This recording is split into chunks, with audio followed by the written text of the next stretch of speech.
carrying on in Mark's Gospel. We're at chapter 5, 31 and 32 today. And I'm going to try and tackle this really difficult couple of verses, looking at what Jesus taught about divorce. And before I start, I think probably most of us here have got first-hand experience in one way or another of this topic. Either personally, our parents, our siblings, our children, our friends.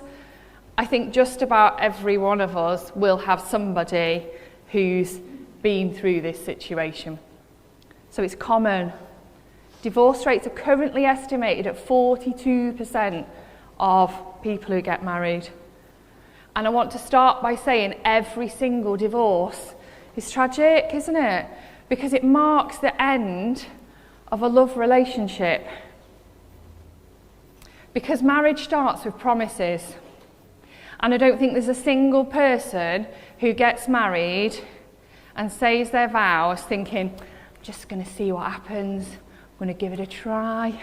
And actually the failure of marriage causes all sorts of hurt, pain, disappointment, guilt, anger, frustration.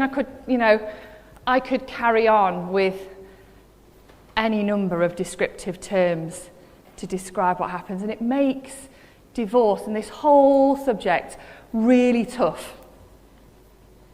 Equally, what I will say is we've all seen couples who choose to stay together and absolutely hate each other.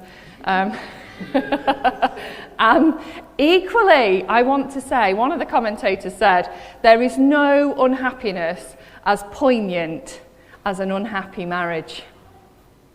Because that's equally a tragedy, isn't it? Because God intended marriage to be full of love, for fulfillment, and to see a marriage characterised by bitterness and discord and division is awful. I think equally we've all seen couples who have had a failed marriage, but that God has been so gracious to them and has provided them with a second partner that's been an absolutely amazing blessing. So I want to start today by saying I am no expert. I have not been divorced. I don't know all the answers, and so I'm not talking from experience. I just want to talk you through what these verses say and what I think God's saying they might mean for us. But ultimately what I want to say before I even start is that the ultimate authority about any of this lies with God and not me, thankfully. So if anybody is struggling with any of this, I want to really, really encourage you to talk to God about it. Seek Him for the specifics. So let's start. Oh, do you know, every week I try this out and then it never moves forward for me. Matthew 5, 31 and 32 says, "It's been said, anyone who divorces his wife must give her a certificate of divorce. But I tell you that anyone who divorces his wife, except for sexual immorality, makes her the victim of adultery. And anyone who marries a divorced woman commits adultery." And I can't preach this passage without looking at a couple of others for context. So we're going to look at passage in Deuteronomy 24, verses 1 to 4, which gives us some context for verse 31, which talks about this certificate of divorce. And I'm going to look at Matthew 19. Oh, I'm not there yet, but that's fine. Just leave it. I'm going to look at Matthew 19, which talks, this is Jesus talking to the Pharisees in a bit more depth about divorce. So Deuteronomy 24 says this. It says, "If a man marries a woman who becomes displeasing to him because he finds something indecent about her, and he writes her a certificate of divorce and gives it to her and sends her from his house, and if she leaves his house, she becomes the wife of another man, and her second husband dislikes her and writes her a certificate of divorce and gives it to her and sends her away from his house, or if he dies, then her first husband, who divorced her, is not allowed to marry her again after she's been defiled. That would be detestable in the eyes of the Lord. So, let's talk a bit about what's going on here. The Old Testament view of marriage. So this certificate of divorce that's mentioned in verse 31 comes from the recommendation in Deuteronomy. So in the Old Testament, marriage was not considered to be indissoluble. There was an assumption that divorcees would remarry. And that is because women had little option. There was no paid employment, there was no social security, so either these women who'd been given a certificate of divorce remarried or became prostitutes. Equally, there was absolutely no option for a woman to choose to divorce her husband. And there's been a suggestion that this stipulation about remarriage, where it's talking about this woman who's been thrown out twice, that her first husband can't then take her back. There's a suggestion that this stipulation is to protect the woman. The idea is it's to protect the woman. And whether it's an encouragement or a warning to men to avoid making a hasty choice, in that if you give your wife a certificate of divorce, you can't go back. The premise being that whatever has defiled her was bad enough that you wouldn't want to go there anyway.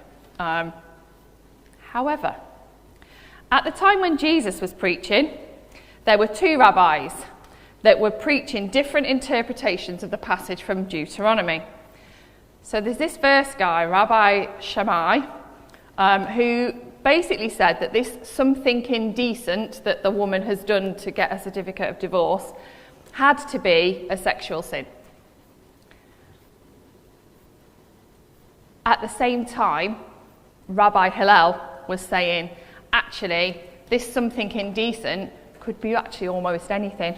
So he advocated if your wife had been a gossip, you can give her a divorce certificate. If she'd actually lost her looks as she got older, you could divorce her. If she was a rubbish cook, you could give her a divorce certificate. Literally, anything you fancied became an all right thing to decide to give your wife a divorce. Essentially, these rabbis, Mark taught last week, didn't he, about redrawing the line. They were redrawing the line of what was acceptable. Which brings us to this passage in Matthew 19, I should say. Matthew 19, 3-9 says this. Some Pharisees came to Jesus to test him, and they asked, "Is it lawful for a man to divorce his wife for any and every reason?" "Haven't you read," he replied, "that at the beginning the Creator made them male and female, and said, for this reason, a man will leave his father and mother and be united to his wife, and the two will become one flesh. So they are no longer two, but one flesh. Therefore, what God has joined together, let no one separate." "Why then," they asked, "did Moses command that a man gives his wife a certificate of divorce and send her away?" And Jesus replied, "Moses permitted you to divorce your wives because your hearts were hard. But it's not this way from the beginning. I tell you that anyone who divorces his wife, except for sexual immorality, and marries another woman, commits adultery." So, Jesus is redrawing the line again, isn't he? These Pharisees are saying, actually, it's a command that we've got to give a divorce certificate if we want to end our marriage. And Jesus says, no, it's not a command, actually. It's a concession. It wasn't initially meant to be like this. It's been allowed because a man's heart is hard. And what that means is because we sin, doesn't it? and we all sin. Jesus brings us right back to the ideals of marriage. So I want to think a minute about marriage. Marriage, a God-ordained union, where a couple make vows to each other, till death do us part. It's meant to be for a lifetime. It's meant to be exclusive of anyone else. The passage says they're no longer two, but they become one flesh. And there's a theologian called Karl Barth who said, to enter marriage is to renounce the possibility of leaving it. But all too often, you hear couples who are in difficulty being advised, do what makes you happy. Life's too short. And actually, we can all be sucked into thinking like that, can't we? I've been really challenged as I've prepped this, that even in my own marriage, there have been times that I've said to my husband, I'm here because I want to be here. The inference of that is that if I don't want to be here, I wouldn't be here. And I honestly have to say, I want to hold my hands up and say that is worldly thinking. That is not God's ideal of marriage. That if I decide I don't want to be married, I can just crack on. I don't want to live my life like that. But there's a tension here, isn't there? Between an absolute ideal that Jesus has set out and the accepted reality. Because God's will is perfect, isn't it? There are so many times that we read in the Bible of God's perfect ideal for our lives.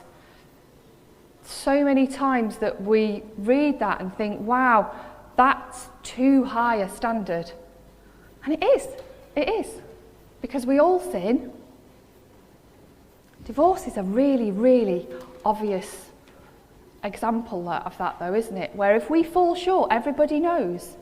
Everybody knows. If I fall short on my day-to-day life about lust or anger or greed or selfishness, I can hide that quite easily. This is something that is definitely allows us not to hide from it. But God has made concessions for us.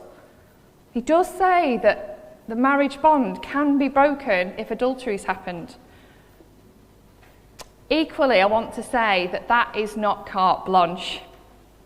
That a single act of adultery has got to mean you've got to dissolve your relationship, because that doesn't fit with the rest of the New Testament principles and teachings about forgiveness and restoration. Equally, what's not covered here are things like abusive relationships. And I don't think anybody would sit here and suggest that God's will for a person was to remain in a relationship like that. Ultimately, I don't think the Bible can cover any and every eventuality or circumstances.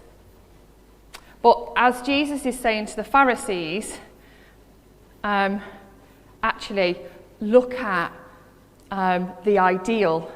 I want to say to us that we shouldn't build our lives on the expectation of the concession. I think we shouldn't be focusing on what are the situations where I can get out. I don't think it's good for us to sit around and debate what's an all right grounds for divorce. Because I think it's good to concentrate on God's ideal and work on how we try and achieve that. Because as ever, Jesus' teaching is completely countercultural. It was countercultural then, and it's countercultural now. Like if you think, when Jesus was talking to these Pharisees, a woman could be divorced because she couldn't cook, a woman could be divorced because she got ugly, that's not on, is it? So Jesus was really countercultural. That wouldn't be acceptable now, would it? So I want to just spend a little bit of time now thinking about, so what? So what? What are our responses? What should our responses be? And I want to look at 3 scenarios. I want to look at what is our response if we're sat here today and we're married? What's our response if we are divorced? And what's our response if we're single? Because I think this is important for all of us. So, if we're married, my advice to you is water your lawn, okay? Because there's this saying, isn't there, that the grass is greener on the other side. And I want to say today, actually, maybe it is. I know that's probably not what you expected me to say. Maybe it is because you've not invested in your own marriage. Maybe your marriage is really rocky. I want to encourage you today, invest in each other. Water the lawn of your marriage. Spend time together. Remember why you fell in love with each other. If you've fallen out, seek reconciliation. Because the truth is, nothing is impossible for God. Your marriage could look like the most parched, dry grassland. It could look like it's nearly dead. But I truly believe that God can breathe new life into it. We talk about Christian marriage as being a 3-corded strand. Include God in your marriage. Because the truth is, godly marriage is a really powerful weapon for God's kingdom. And the devil will seek to destroy what God's brought together. So whether you have been married for 5 minutes or 50 years, I want to encourage you to fiercely guard your marriage. It's so easy, I speak with my hands held high, to take for granted in the everyday comings and goings of life this person who you chose to make promises to. But if we feed our marriages, if we work to grow together, that can only be for the good of our marriage and our family, but it's also good for the church, it's good for the wider community to see these marriages that look and are different. So what do we do if we're divorced? I've thought long and hard about this. And I really think forgiveness is key here. I think we need to start with ourselves. Because I feel like, especially within church circles, there is an awful lot of feelings like of guilt and of failure associated with failed marriage. And that actually weighs you down and holds you back. I don't even know whether somebody who's sat here today is thinking, actually, I was the cause of my failed marriage. And I feel like I need to say, there is no sin that is too big for God to forgive. Because actually, Jesus died to set us free. And he set us free from every sin we've ever committed and every sin we're ever going to commit. And we all fall short. We all have the ability to be set free from our sin by turning to Jesus, by confessing our sins and receiving his forgiveness. Because forgiving ourselves is the first part of how we move on. But I also thought it was important for us to start thinking about, what do we do with that ex-partner? Because I think forgiving them is also beneficial for us. And that doesn't mean reconciliation. I'm not suggesting that we should go back and repair broken relationships. But I am suggesting that sometimes forgiveness is a choice that we have to make. It's an act of will. And I'm not saying it's easy. We've prayed the Lord's Prayer today, haven't we? And it says, forgive us our sins as we forgive those who sin against us.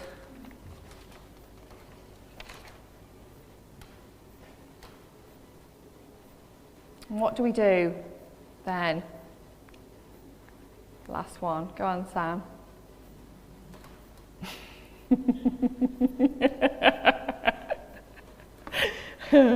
What do we do? How do we respond if we're not married? You might be sitting there thinking, what on earth have I just sat through the last 20 minutes for? My advice is that singleness is more than just waiting. You know, this is not about waiting for the right person to come along. Singleness is not a curse. It's not a second-rate option. But my advice, if you are single, is to choose carefully who you commit to. Because it's important that we make good choices, isn't it? Equally, singleness is better than living in an unhappy marriage. I want to encourage anybody who's single today to think about looking for the blessings that being single brings. Because there are many. Focus on those rather than what you feel you're missing out on. So as we come to a close this morning,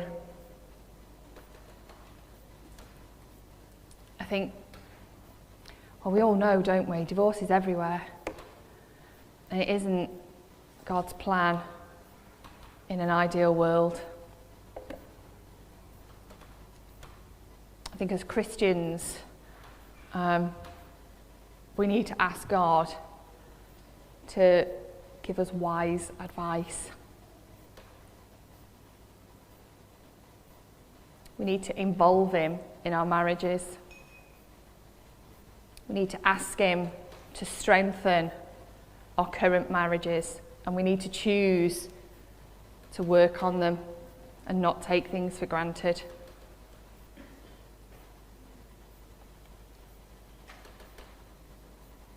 So I'm just going to pray as we finish.